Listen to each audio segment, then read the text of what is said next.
sisi kama TAKUKURU tuna wajibu wa kuhakikisha kwamba miradi hiyo inatekelezwa kwa ubora na kwamba thamani ya fedha inaonekana. Katika utekelezaji wa jukumu la TAKUKURU la kufuatilia miradi ya maendeleo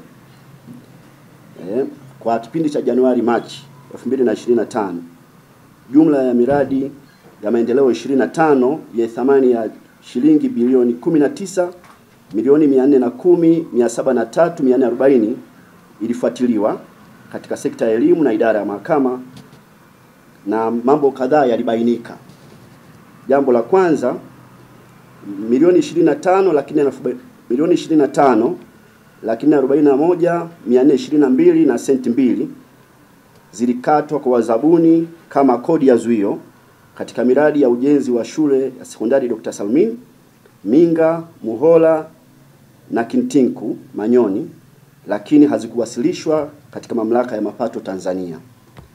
Shilingi milioni 7,765,006 zililipwa kwa mzabuni bila kuleta vifaa katika shule ya sekondari Unyianga. Kiasi cha shilingi milioni 3,900,000 zililipwa kama ziada kwa mzabuni kwa kazi ya kusafirisha bidhaa za ujenzi kutoka Dar es Salaam kuja Singida. Hii ni katika mradi wa ujenzi wa shule ya amali Unyambo. Na shilingi 600,000 zililipwa kwa mzabuni ikiwa ni manunuzi hewa ya matofali katika mradi wa ujenzi wa shule ya sekondari Kintinku.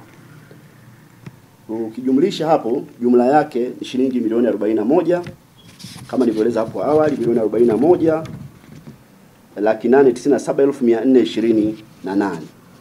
Baada ya kufuatilia miradi hiyo kwa yale ambayo yamebainika, ofisi imeweza kurejesha fedha kiasi cha shilingi milioni 25,41,422 na senti 2 kwa mamlaka ya mapato Tanzania kama kodi ya zuio.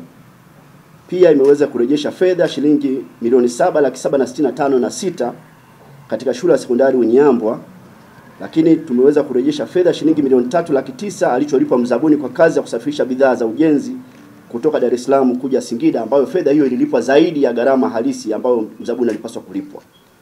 Lakini pia tumeweza kurejesha fedha kiasi cha shilingi 600,000 kwenye akaunti ya shule ya sekondari Kintinku.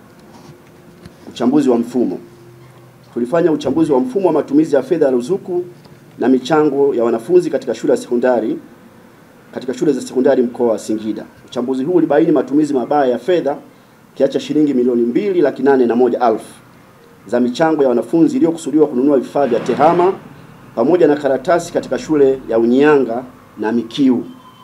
Baada ya ufuatiliaji huo, TAKUKURU iliweza kurejesha fedha kiasi hicho shilingi milioni, iliweza kufanya kikao na wadau ili kuweka mikakati ya namna ya kurejesha fedha hizo ambazo zilikuwa za michango ya wanafunzi.